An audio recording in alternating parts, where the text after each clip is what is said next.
Hi, this is Leslie Josel, academic and parenting coach of Order Out of Chaos, and you are watching another episode of Lessons with Leslie. So I want to talk to you today about timers.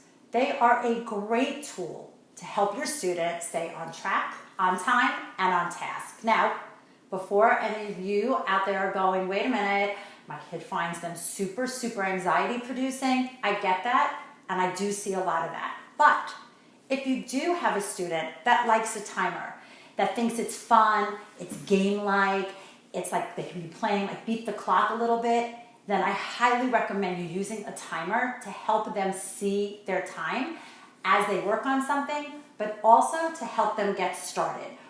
I like them for a couple of reasons. Number one, I like them because it takes the dialogue out of the parent and the child. You can set a timer when it's time to get started on homework. You can set the timer when it's time to move on to another activity, and you've taken that back and forth dialogue out of the equation. But here is my tip within a tip. What I love to do with the students that I work with is I like to set the timer for a funny amount of time. Most of us, for some reason, when we're setting timers or even talking about time, we talk in either 20 minutes or 30-minute increments. I don't know who wrote that rule, but I like to do it where it's a little different. So when you're setting a timer for your student, set it for 17 minutes, set it for 32 minutes.